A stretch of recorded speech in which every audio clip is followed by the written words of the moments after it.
Hello students, Rajiv Gurukul में आप लोग का फिर से स्वागत है। स्टूडेंट्स आज आपको बताएंगे सेट नंबर 15। सेट नंबर 15 में स्टूडेंट आपका क्या है, 10 प्रॉब्लम है। ये आपका प्रीवियस ईयर का क्वेश्चन पेपर से लिया गया है स्टूडेंट। ये आपका जेएसएससी जेई का बेहतरीन और बहुत ही इंपॉर्टेंट प्रॉब्लम है। कुछ प्रॉब्लम ऐसा है कि आपको स्ट्रेट फॉरवर्ड क्या करना होगा, याद रखना होगा। चलो स्टूडेंट सेट नंबर 15 को कंप्लीट करते हैं। JSSC JE electrical engineering part B paper 1 PYQ previous year question paper solution कर रहे हैं स्टूडेंट। प्रॉब्लम है आपका 10। ये आपका सेट नंबर क्या है, 15 है। ये आपका प्रॉब्लम सिविल, मैकेनिकल और इलेक्ट्रिकल सभी के लिए क्या है स्टूडेंट, इंपॉर्टेंट है। इलेक्ट्रिकल और आपका क्या सिविल और आपका मैकेनिकल तीनों ब्रांच के लिए क्या है, बेहद इंपॉर्टेंट है। ये आपका पेपर 1 है स्टूडेंट। यहाँ से आपको प्रॉब्लम देखने को मिलेगा। इसका मतलब स्टेप बाय स्टेप प्रॉब्लम को सॉल्विंग करेंगे स्टूडेंट। पहला प्रॉब्लम क्या बोल रहा है, the efficiency for maximum power transfer to the load is. जब भी हम लोग पावर मैक्सिमम ट्रांसफर करेंगे स्टूडेंट तो उसका इफिशिएंसी कितना होगा, तो इफिशिएंसी जो होगा स्टूडेंट आपका क्या हो जाएगा, 50% हो जाएगा। इसको आपको याद रखना होगा। The efficiency for maximum power transfer to the load is. Load के अक्रॉस में आपका जो इफिशिएंसी होगा वो मैक्सिमम कितना होगा, तो आपको याद रखना होगा कि मैक्सिमम इफिशिएंसी जो होगा स्टूडेंट वो आपका क्या होगा, 50% होगा। इसको हम इसको याद कर लेंगे स्टूडेंट, या इसको डिटेल में हम डिराइव कर नहीं रहे हैं। आपको याद रखना होगा स्ट्रेट फॉरवर्ड को इफिशिएंसी जो होता है मैक्सिमम पावर ट्रांसफर में आपका क्या होता है, 50% होता है। आपको याद रखना होगा, ठीक है। ये आपका स्ट्रेट फॉरवर्ड क्वेश्चन है, ये आपका आने की संभावना बहुत ज़्यादा है। चलो स्टूडेंट प्रॉब्लम नंबर 2 देखते हैं। Superposition theorem is essential based on the concept of. Superposition theorem जो स्टूडेंट जो आपका ये थ्योरम है, ये theorem essential based on the concept of, किस कॉन्सेप्ट पर आपका बेसिस पर ये आपका काम करेगा, तो आपको स्ट्रेट फॉरवर्ड याद रखना है कि superposition theorem is essential based on the concept of linearity पर काम करता है। इसको आपको याद रखना होगा straight forward. Superposition theorem is essential based on the concept of, किस पर काम करेगा स्टूडेंट, लिनियरिटी कॉन्सेप्ट पर क्या करेगा, काम करेगा। इसको आपको याद रखना है। इसका आंसर हो जाएगा 50%, इसका आंसर हो जाएगा लिनियरिटी। इसका मतलब पहला का आंसर हो जाएगा बी स्टूडेंट और दूसरा का आंसर क्या हो जाएगा ए। ये आपका स्ट्रेट फॉरवर्ड क्वेश्चन है। आपको क्या करना होगा, याद रखना होगा कि superposition theorem is essential based on the concept of क्या होगा, लिनियरिटी पर काम करेगा।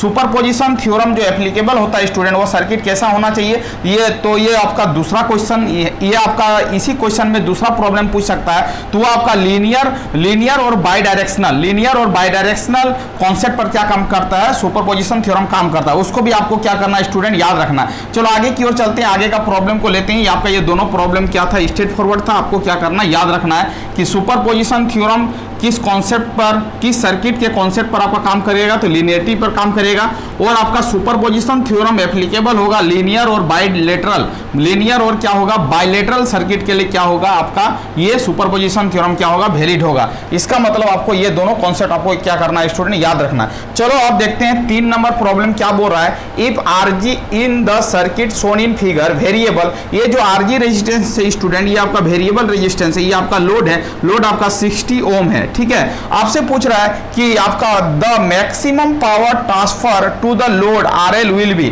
अब देखो मैक्सिमम पावर ट्रांसफर होने के लिए आपको आरजी का वैल्यू आपका 20 से लेके 80 के बीच में दिया गया स्टूडेंट, वेरिएबल है। तो आपको मैक्सिमम पावर क्या करना, लोड के अक्रॉस में क्या करना, ट्रांसफर करना। इसका मतलब स्टूडेंट आप समझने का कोशिश करो कि मैक्सिमम पावर ट्रांसफर करना है किसके अक्रॉस में, लोड के अक्रॉस में। तो इस प्रॉब्लम को सॉल्व कैसे करेंगे वो आप ध्यान दो। अब देखो यहाँ पर देखो ये आपका क्या आरजी है, आरजी आपका क्या वेरिएबल रेजिस्टेंस है। ये आपका 20 से लेके 80 तक क्या कर रहा है, वेरी कर रहा है। अब देखो यहाँ पर लोड रेजिस्टेंस है, ये आपका लोड रेजिस्टेंस कितना है स्टूडेंट, आप ही बताओ। तो लोड रेजिस्टेंस जो है आपका कितना है, 60 ओम है। कितना है, 60 ओम है, ठीक है। आरजी का वैल्यू क्या है अभी पुटअप करेंगे। अब देखो यहाँ पर यदि करंट निकालना चाहते हैं इस सर्किट में तो I इज इक्वल टू क्या हो जाएगा, 40 डिवाइडिंग बाई क्या हो जाएगा, आरजी प्लस क्या हो जाएगा, आरएल। आरजी प्लस क्या हो जाएगा, आरएल। 40 वोल्ट है, डिवाइडिंग बाई आरजी प्लस क्या होगा, आरएल होगा, क्योंकि सीरीज में कनेक्टेड है। ये यदि हम लोग आई निकालना चाहते हैं तो आपका क्या हो जाएगा, आरजी प्लस आरएल, आरएल का वैल्यू क्या हो जाएगा 60। इसका मतलब स्टूडेंट पावर को क्या करना, मैक्सिमम ट्रांसफर करना है अक्रॉस द लोड। तो P इक्वल टू क्या होगा, आई स्क्वायर इंटू क्या होगा, आरएल होगा। इसका मतलब स्टूडेंट पावर तभी मैक्सिमम होगा जब आपका आई क्या होगा, मैक्सिमम होगा। आई आपका क्या होगा, मैक्सिमम होगा, तभी जाके आप पावर अक्रॉस द लोड क्या होगा, मैक्सिमम होगा। अब देखो स्टूडेंट यदि आपको पावर को मैक्सिमम करना है तो आई को मैक्सिमम करना होगा। तो आई को मैक्सिमम करने के लिए आरजी का वैल्यू क्या होना चाहिए, मिनिमम होना चाहिए। चाहिए, क्योंकि आरजी आपका नीचे है, तो आई को मैक्सिमम होने के लिए आरजी का वैल्यू क्या होना पड़ेगा, मिनिमम होना पड़ेगा। इसका मतलब स्टूडेंट आरजी का जो वैल्यू है एक 20 है और एक 80 है, इसका आरजी का जो मिनिमम वैल्यू है उसी को सिलेक्ट करना है, क्योंकि आई को आपको क्या करना, मैक्सिमम करना। इसका मतलब आरजी का जो वैल्यू हो जाएगा वो 20 हो जाएगा, डिवाइडिंग बाई क्या हो जाएगा स्टूडेंट, तो ये आपका 20 प्लस क्या हो जाएगा 60 हो जाएगा। आरजी का वैल्यू क्यों लिए 20, क्योंकि आपको आई को क्या करना, मैक्सिमम करना, आई को क्या करना, मैक्सिमम करना। तो आपको देखो ये आपका 40 हो जाएगा और 60 प्लस 20 आपका क्या हो जाएगा 80 हो जाएगा। इसको स्टूडेंट कैंसिल करेंगे तो क्या हो जाएगा 1/2 एम्पियर आ जाएगा, 1/2 क्या हो जाएगा, एम्पियर हो जाएगा। आपको समझना है, क्योंकि इस सर्किट में आई को मैक्सिमम करना है। यदि आई मैक्सिमम होगा तो आरजी का वैल्यू क्या होना पड़ेगा, मिनिमम होना पड़ेगा। तो आरजी का मिनिमम वैल्यू क्या है 20 है। इसका मतलब आरजी की जगह पर क्या रखेंगे 20 रखेंगे। 20 प्लस 60 क्या हो जाएगा 80 हो जाएगा। 40/80 हो जाएगा। यहाँ पर कितना अमाउंट ऑफ करंट पास करेगा 1/2 एम्पियर। अब देखो पी मैक्स निकालना, P max is equal to क्या होगा, आई मैक्स का स्क्वायर इंटू क्या होगा, आर एल होगा। अब स्टूडेंट पावर मैक्सिमम निकालना, तो P max is equal to I max का स्क्वायर। आई मैक्स निकला है 1/2, तो 1/2 का क्या हो जाएगा अभी बताओ, होल स्क्वायर हो जाएगा।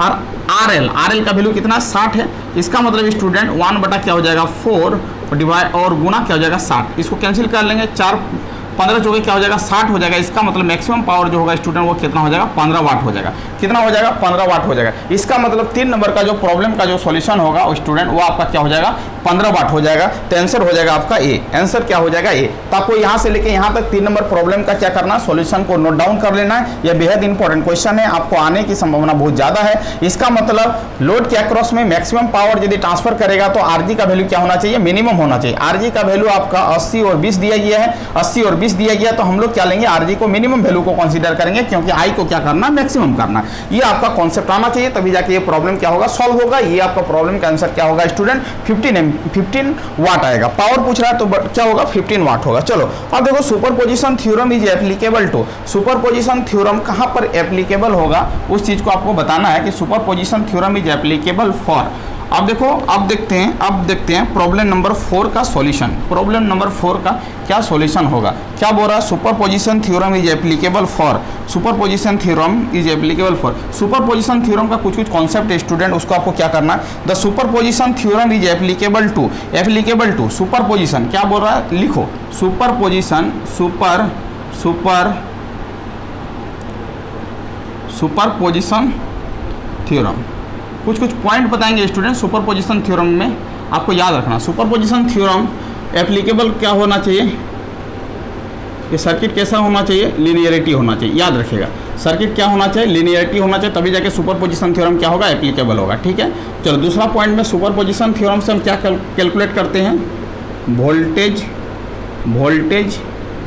कैलकुलेट कर सकते हैं, वोल्टेज कैलकुलेट कर सकते हैं, और क्या कर सकते हैं, करंट को कैलकुलेट कर सकते हैं। लिख लेना है, करंट को क्या कर सकते हैं, कैलकुलेट कर सकते हैं। वोल्टेज और करंट को कैलकुलेट कर सकते हैं। Power does not calculate, power not calculate, power not calculated, मतलब पावर को कैलकुलेट नहीं कर सकते स्टूडेंट, ये आपको याद रखना होगा। ठीक है, सुपरपोजिशन थ्योरम में आपका क्या होना चाहिए, सर्किट के सामने लीनियरिटी होना चाहिए, इससे आपका वोल्टेज का कैलकुलेट हो जाएगा, करंट का कैलकुलेट हो जाएगा, पावर नॉट कैलकुलेटेड, पावर का कैलकुलेशन नहीं होगा। ये आपको स्टेटमेंट याद रखना है। सुपरपोजिशन थ्योरम को अप्लाई करने के लिए आपको क्या चाहिए स्टूडेंट, सोर्स चाहिए। क्या चाहिए, सोर्स चाहिए, तभी जाके आपका सुपरपोजिशन थ्योरम क्या होगा एप्लीकेबल होगा। इसका मतलब इतना सारा कॉन्सेप्ट को आपको क्या करना है सुपरपोजिशन थ्योरम में याद रखना है, यहाँ से आपको प्रॉब्लम देखने को मिलेगा। इसका मतलब student superposition theorem is applicable to current, only current के लिए एप्लीकेबल नहीं है, वोल्टेज के लिए भी है। तो पहला करंट है, दूसरा वोल्टेज है, तीसरा बोथ करंट एंड वोल्टेज। इसका मतलब स्टूडेंट क्या हो जाएगा, सी हो जाएगा, बोथ करंट एंड क्या होगा वोल्टेज। यहाँ पर करंट, वोल्टेज और पावर का कैलकुलेशन सुपरपोजिशन थ्योरम से नहीं होता स्टूडेंट, इसका मतलब डी ऑप्शन नहीं होगा। इसका मतलब 4 का कॉन्सेप्ट आपको क्या करना है, इतना सारा पॉइंट को क्या करना है याद रखना है, तभी जाके आप क्या कर सकते हो, ज्यादा से ज्यादा प्रॉब्लम को क्या कर सकते हो, टैकल कर सकते हो। इस कॉन्सेप्ट के आधारित पर और इर्द गिर्द कितने सारे प्रॉब्लम क्रिएट हो सकता है उसको आपको क्या करना याद रखना। चलो स्टूडेंट आप 5 नंबर प्रॉब्लम को देखते हैं, ये 4 नंबर हो गया। 5 नंबर में क्या बोल रहा है, megger is an instrument by which we can measure, megger is an instrument, megger एक क्या है स्टूडेंट, एक इंस्ट्रूमेंट है, उससे क्या मेजर करते हैं। तो आपको बोलना है कि megger one types of instrument है जो क्या करता है, हाई रेजिस्टेंस को मेजर करने के लिए हम लोग, मेगर एक प्रकार का इंस्ट्रूमेंट है, एक डिवाइस है जो क्या करता है, हाई रेजिस्टेंस को क्या करता है, मेजर करता है। इसका मतलब आपको याद रखना होगा स्टूडेंट, मेगर एक प्रकार का इंस्ट्रूमेंट है जो मेजर करता है, क्या मेजर करता है, हाई रेजिस्टेंस को मेजर करता है, हाई रेजिस्टेंस को मेजर करता है, हाई रेजिस्टेंस को मेजर करता है, हाई रेजिस्टेंस को क्या करता है स्टूडेंट, मेजर करता है। कौन मेजर करता है, आपको मेगर करता है। अब देखो स्टूडेंट, आप ही से पूछेगा kelvin double bridge, kelvin double bridge क्या मेजर करता है, केल्विन डबल ब्रिज क्या मेजर करता है। यदि मेगर हाई रेजिस्टेंस को मेजर करता है तो केल्विन डबल ब्रिज क्या करता है स्टूडेंट, लो रेजिस्टेंस को मेजर करता है। इसको आपको क्या करना है, याद रखना है। लो रेजिस्टेंस को क्या करता है, मेजर करता है। लो रेजिस्टेंस को क्या करता है, मेजर करता है। लो रेजिस्टेंस को क्या करता है स्टूडेंट, मेजर करता है। आपको याद रखना होगा कि मेगर क्या करता है, हाई रेजिस्टेंस को मेजर करता है, तो केल्विन डबल ब्रिज क्या करता है, लो रेजिस्टेंस को मेजर करता है। और व्हीटस्टोन ब्रिज जो है स्टूडेंट, वो आपका मीडियम रेजिस्टेंस को क्या करता है, मेजर करता है।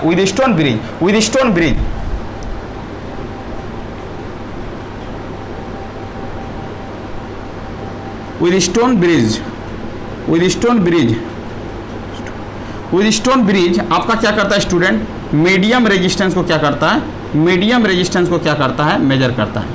मीडियम रेजिस्टेंस को क्या करता है, मेजर करता है। मीडियम रेजिस्टेंस मेजर, ये क्या करता है, लो रेजिस्टेंस को क्या करता है, मेजर करता है। ये हाई रेजिस्टेंस को क्या करता है स्टूडेंट, मेजर करता है। इसको याद रखना है, ठीक है।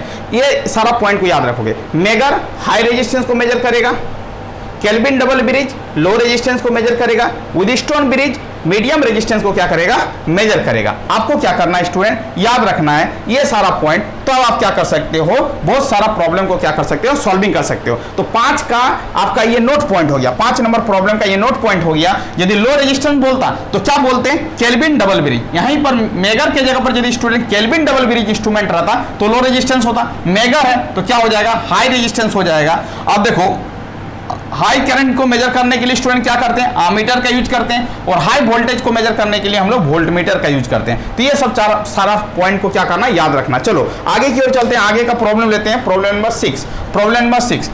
6 क्या बोल रहा है स्टूडेंट, ये भी स्ट्रेट फॉरवर्ड क्वेश्चन है, बट यहाँ से भी कुछ प्रॉब्लम आने की संभावना बहुत ज्यादा है। The AC bridge use for measurement of dielectric losses of the capacitor is, मतलब dielectric loss of the capacitor measure करने के लिए किसका यूज करेंगे स्टूडेंट, किस ब्रिज का यूज करेंगे। तो आपको याद रखना होगा कि डायलेक्ट्रिक लॉस ऑफ कैपेसिटर को मेजर करने के लिए हम लोग क्या करेंगे, शेरिंग ब्रिज का यूज करेंगे। इसको आपको याद रखना होगा, अब देखो स्टूडेंट, एंडरसन ब्रिज का क्या काम है, वह नोट पॉइंट करके 6 का नोट पॉइंट करके लिखना है कि एंडरसन ब्रिज का क्या काम है। एंडरसन ब्रिज का क्या काम है, इसको आपको नोट पॉइंट करके लिखना है। यदि आपसे एग्जाम हॉल में पूछे एंडरसन ब्रिज के बारे में, तो आपको बोलना है कि एंडरसन ब्रिज क्या करता है, इंडक्टेंस क्या मेजर करता है, इंडक्टेंस मेजर करता है। इंडक्टेंस क्या करता है, इंडक्टेंस क्या करता है, इंडक्टेंस मेजरमेंट करता है। इंडक्टेंस मेजरमेंट क्या करता है, इंडक्टेंस मेजरमेंट करता है स्टूडेंट, मेजरमेंट करता है। हैविंग उसमें कंडीशन है, having low Q factor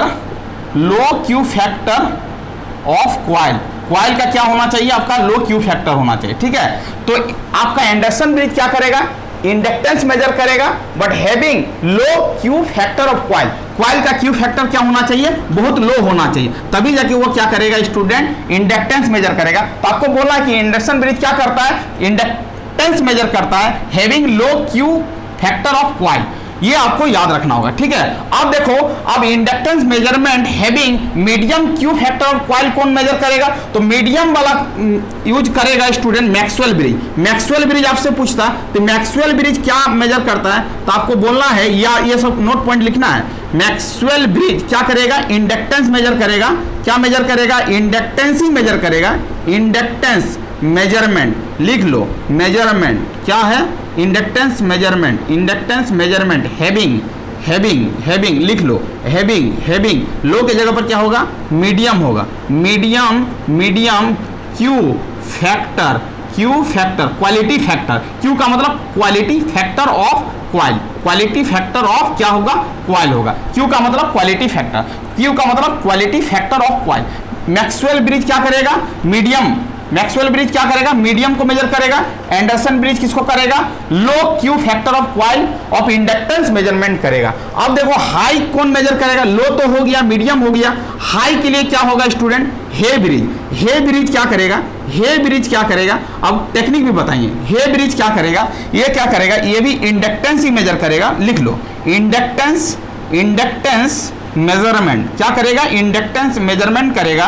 but कैसा इंडक्टेंस मेजरमेंट करेगा, इंडक्टेंस मेजरमेंट हैविंग, हैविंग लिखो, having high Q factor of coil. जिस क्वाइल का हाई क्यू फैक्टर होगा उसी को क्या करेगा स्टूडेंट, मेजर करेगा, high Q factor of coil. तो ये पॉइंट आपको याद रखना है, ठीक है। अब देखो कैसे याद रखेंगे, M का मतलब मैक्सवेल, M का मतलब क्या हो गया, मैक्सवेल, और M का मतलब क्या हो गया, मीडियम। M का मतलब क्या हो गया, मीडियम। मतलब मीडियम मेजर करने के लिए मैक्सवेल का यूज करेंगे। हे का मतलब, हे कहाँ से स्टार्ट हो रहा है, H से स्टार्ट हो रहा, और H का मतलब क्या होगा, हाई होगा। मतलब हाई क्यू ऑफ क्वाइल को मेजर करने के लिए कौन यूज करेंगे, हे, ये H, ये H, ये M, ये M। तो एंडरसन बचा, तो एंडरसन किसके लिए होगा, लो के लिए होगा। ये आपको क्या करना है स्टूडेंट, याद रखना है। ये आपका 6 पॉइंट का आपका आंसर है। एंडरसन ब्रिज हो गया। आपको विन ब्रिज पूछेगा, हे ब्रिज क्या करता है, high Q of coil of inductance measure करता है। तो यहाँ पर तो वो बोल नहीं रहा है। अब देखो विन ब्रिज क्या करता है, ये भी लिख लो, ये भी लिख लो, यहाँ से भी प्रॉब्लम आया हुआ। विन ब्रिज क्या करता है, विन ब्रिज फ्रीक्वेंसी को मेजर करने के लिए क्या करता है, इसको यूज करते हैं। विन ब्रिज को क्या करते हैं, फ्रीक्वेंसी मेजर, क्या करते हैं, फ्रीक्वेंसी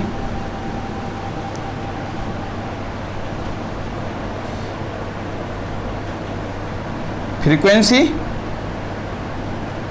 क्या करता है, मेजर करता है। फ्रीक्वेंसी मेजर करने के लिए विन्स ब्रिज का यूज करते हैं। ये पॉइंट को भी आपको लिखना है, ठीक है। एंडरसन ब्रिज, मैक्सवेल ब्रिज, हे ब्रिज, विन्स ब्रिज। चलो अब देखते हैं प्रॉब्लम नंबर 7। प्रॉब्लम नंबर 7, 6 का इतना नोट पॉइंट है, आपको लिख लेना है, ठीक है। 7 नंबर में क्या बोल रहा है, which of the following AC bridge is preferred for the measurement of inductance having high Q factor. अब देखो, देखो हाई क्यू फैक्टर पूछ रहा है, तो हाई क्यू फैक्टर के लिए किसका यूज करेंगे, हे ब्रिज का। देखो प्रॉब्लम आ गया, तो क्या होगा स्टूडेंट, हे ब्रिज होगा। क्या होगा, हे ब्रिज होगा। क्या होगा, हे ब्रिज होगा। तो आपको 7 नंबर का प्रॉब्लम का आंसर मिल गया। चलो 8 नंबर देखते हैं स्टूडेंट, 8 नंबर का प्रॉब्लम क्या बोल रहा है। 8 नंबर का प्रॉब्लम क्या बोल रहा है, अब देखो 8 नंबर का प्रॉब्लम का सॉल्यूशन करते हैं। अब देखो क्या बोल रहा है, which of the following instrument has uniform scale. चलो यूनिफॉर्म स्केल किसका होगा, चलो याद रखो, uniform scale, uniform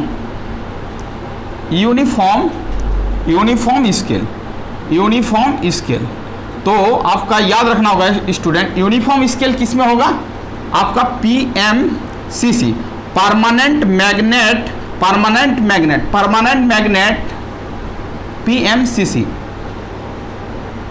PMMC, permanent magnet moving coil, PMMC होगा स्टूडेंट, PMMC होगा, PMMC होगा, ठीक है। PMMC होगा, PMMC होगा, ठीक है। PMMC जो होगा वो आपका क्या होगा स्टूडेंट, ये आपका क्या होगा, यूनिफॉर्म स्केल होगा। इसको क्या बोलेंगे, P से मतलब परमानेंट, M का मतलब moving, permanent magnet, sorry permanent magnet, permanent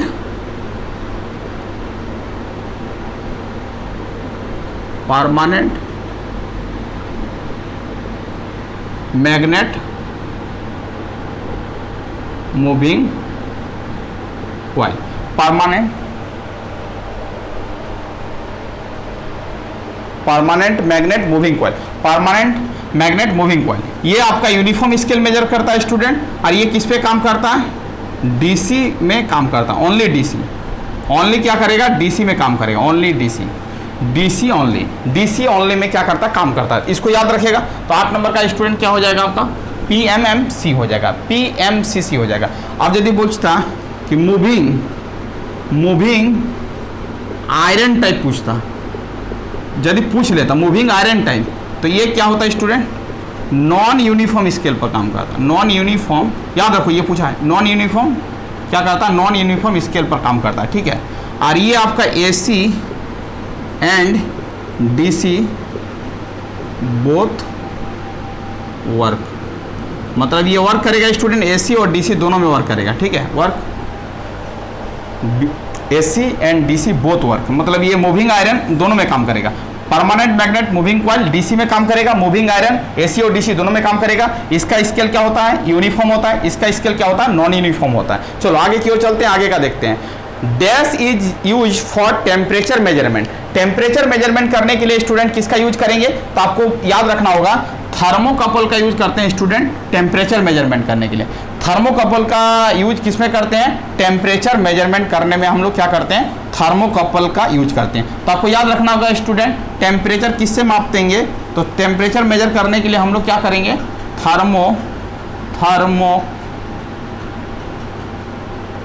thermocouple का यूज करेंगे। थर्मोकपल क्या करेगा स्टूडेंट? टेम्परेचर को मेजरमेंट करेगा। चलो लास्ट वाला problem student, last number problem बेहद इंपॉर्टेंट है। क्या बोल रहा है? The inverse mole model is applicable to, इसको याद रख लेगा। The inverse mole model is applicable to, ये कहाँ होता है स्टूडेंट? ये आपका मॉडल कहाँ पर यूज करते हैं? बीजेटी में करते हैं। इसका मतलब इसको याद रखेगा, इनवर्स मोल मॉडल कहाँ यूज होता है? याद रख लेगा चुपचाप, बीजेटी में यूज होता है। स्ट्रेट फॉरवर्ड क्वेश्चन है, आएगा।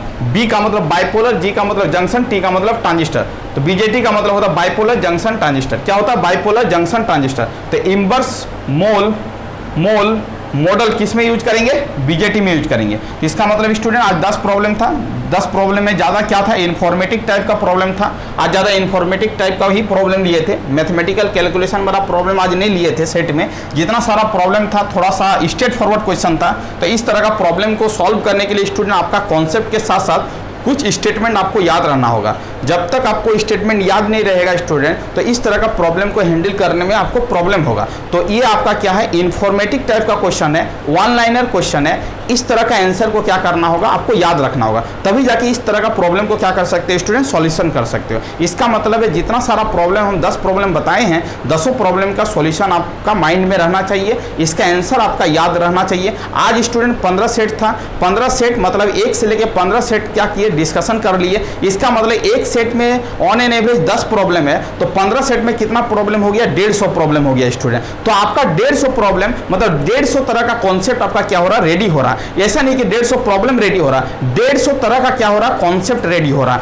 कि 150 तरह का यदि प्रॉब्लम आएगा तो आप एग्जाम हॉल में क्या कर सकते हो? सॉल्यूशन कर सकते हो। तो ये आपका क्या था स्टूडेंट? 15 नंबर सेट था। 15 नंबर सेट को आज कंप्लीट किए। नेक्स्ट में हम लोग और सेट लाएंगे स्टूडेंट। तो आपको क्या करना है? 15 सेट तक आपको क्या करना? कंप्लीट सॉल्यूशन बना लेना है अपने नोट्स कॉपी में, और बार बार उस प्रॉब्लम का आंसर को क्या करना? देखना है, और जो प्रॉब्लम है उसको क्या करना है? कैलकुलेट करना, और उसका आंसर को क्या करना है स्टूडेंट? याद रखना है। Thank you student. वीडियो की एंड करते हैं। यदि आप चैनल में नए हैं तो चैनल को क्या करना है? सब्सक्राइब कर लेना है। इस वीडियो का बेनिफिट उठाएं। Thank you students.